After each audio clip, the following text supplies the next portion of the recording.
Hi, my name is Mike. And I'm Jess. And this is our producer. My name's Evie. And you're watching the Delta Genesis Director's Cut. We're going to be talking about all the kids that we work with, all the breakthroughs, all the regression, all the hard stuff, all the great stuff. It's going to be good, and we're glad you joined us. Welcome back. We got another awesome report here that Miss Jessie is going to share with us, and I'm super excited about this one. Me too. I'm excited about all of them, but it's going to get redundant pretty quickly. But some of them, honestly, are so good. Some of them are kind of like, his fine motor skills are better. His handwriting is getting better. Mm-hmm. Nobody comes to us for that stuff, but that stuff is important because it's part of the journey.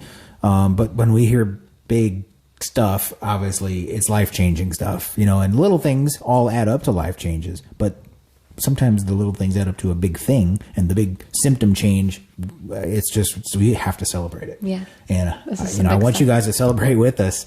And the best thing you can do to celebrate these reports, these changes, is share this, share it on Twitter, share it on Instagram, share it on Facebook, share it on Snapchat. I don't know. All the social media platforms. LinkedIn. Is anybody on LinkedIn?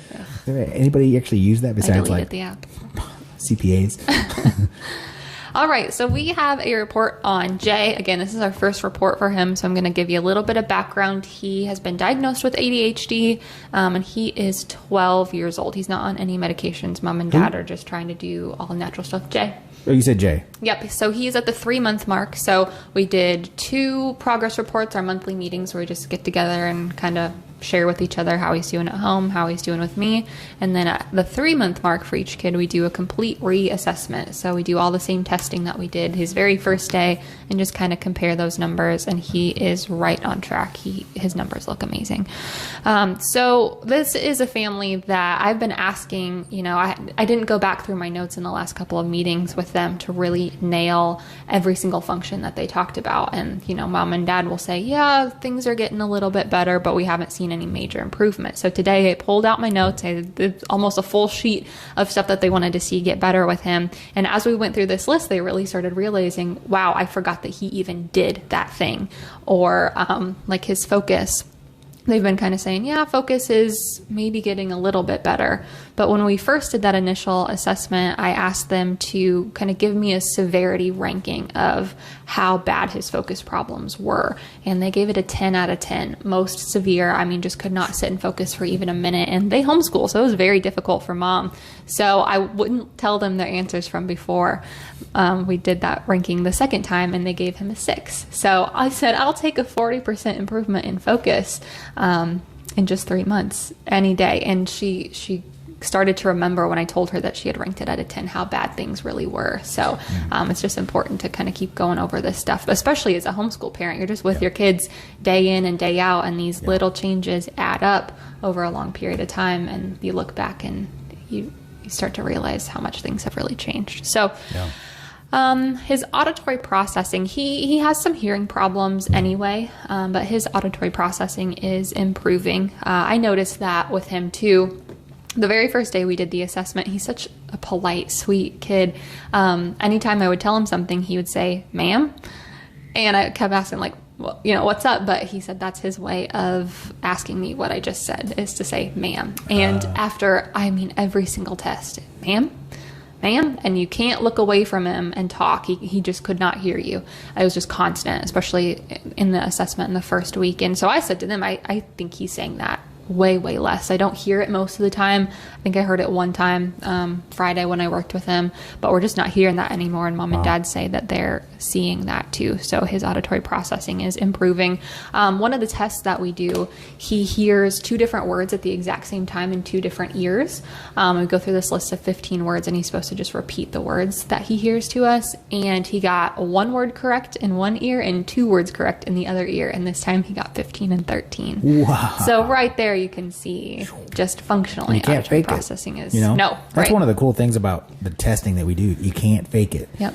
It'd be like if you went and took a PE test, a physical ed test in school, and they're like, okay, let's see how fast you can run the mile. Well, you can obviously not do your best, but you can't really fake it as far as I did better than I should have.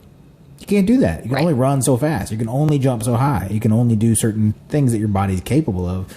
And so one of the coolest things about this type of testing is that it takes a physical test, but it looks at it, it views it through a functional perspective. And so we know if a child has, full physical range of movement and full physical capability, but they can't perform a task that kids their age should be able to perform, we know the brain is the limiting agent. Right. And we know why the brain's doing that. Mm-hmm. And we know how to fix that. Yep. Which is really cool. I'm saying that obviously for you guys. Yep. We've got a cool job. Another thing that he is getting a lot better at is copying information from one page to another. So like he would have a math problem in his school book and he would have to copy it down and then solve the math problem. So he wasn't writing in the book. And most of the time when he did this before they started, he couldn't even copy it correctly. I mean, just like a few numbers from one page to a paper, couldn't get it right. And it just took him forever. And it was still wrong most of the time. And that's getting a lot better. Mom said there is no incorrect transfers anymore. They're not seeing him transfer incorrectly at all. He's still taking a little bit, but no more incorrect, and he has sped up a little bit. So, what else do we have?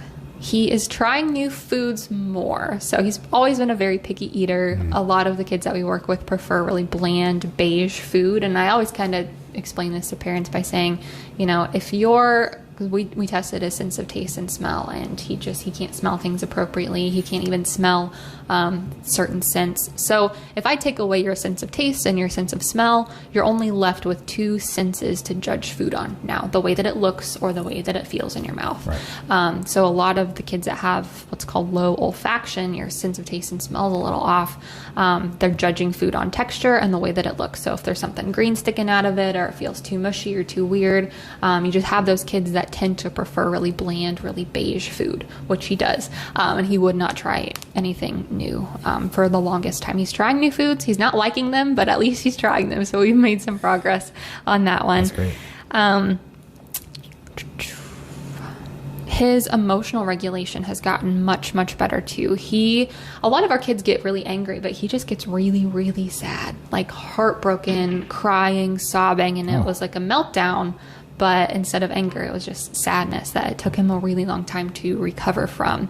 And this was happening at least daily in their house, where he would just get really sad about something. And they have not seen that at all. They saw it one time. I talked to them on Saturday. They saw it one time last week. But before then, they can't even remember an episode before that where he had that big sad meltdown. So emotional regulation has drastically improved. That's a huge deal. Yeah. I mean, that's the stuff that makes or breaks. And this is really interesting too. We talked about how our perspective can change so much as kids start getting better. When we first did the assessment, I asked them to rank, how severe is his emotional dysregulation, and they gave it a 5 out of 10. So right around 50% of as severe as it could possibly be. And I had them rank it again, and they gave it a 5 again. So, their expectation for him has just changed so much. He was having meltdowns every single day. It was a 5 out of 10. Now he had like one, sad spell, and they're still giving it a 5 out of 10 because they're so close to his change. They're expecting new things, and they've already forgotten how bad things were back then. So putting all of that into perspective got them really, really excited. And they're doing excellent with their exercises at home. It took them a while to get started there in the beginning, but they are doing phenomenally now, hitting their goal of getting 2 sets every single day done. And he's just a sweetheart. So it's been pretty easy for them to do exercises, unlike some of our families are having a hard time. Sometimes it's a serious challenge. Yep, he's doing great. So that's Jay. Jay is 12, diagnosed with ADHD. So we'll keep updating you on him as he progresses. Yeah, and we'll label these every video so that you can kind of, and I think there's a way that we're going to be making this into like a what's it called? Where all the videos are attached to each other. Yeah, it's going to be a playlist. Playlist. I am old and technologically irrelevant. I'm a dinosaur, basically. So yeah, it's going to be really cool so you guys can track all these kids, and then at some point, in some families' case, they're going to say, yeah, we'll come on and say, hey, here's Jay, here's C, and we'll get to meet the kid and talk to the parents. And obviously we're never going to talk about a kid by their name until the parents are completely comfortable with that. And some parents, many parents, are never comfortable putting this stuff out there about their kiddo. And for good reason. Yeah. You know, I mean, other neurotypical kids are bullies sometimes and can be mean. And so we want to protect the kiddos as much as we can. You know, our kids, like my kids, for example, my wife and I bully them ourselves because we homeschool them. So we want to make sure they get all that abuse at the hands of people who love them. Anyway, well, thanks again for being with us, and we'll see you guys very, very soon. Bye, guys. Thanks for tuning in to the Delta Genesis Director's Cut. Again, my name is Jess. And my name is Mike. And if you or someone you know has a kiddo that is struggling with any type of neurodevelopmental disorder, whether it's diagnosed, undiagnosed, medications, no medications, make sure to give us a call. Our phone number is 314-632-6286. When you call, you're either going to talk to me or Mike. So we look forward to hearing from you. You can also email us at deltagenesis1@gmail.com. And remember, Delta means change.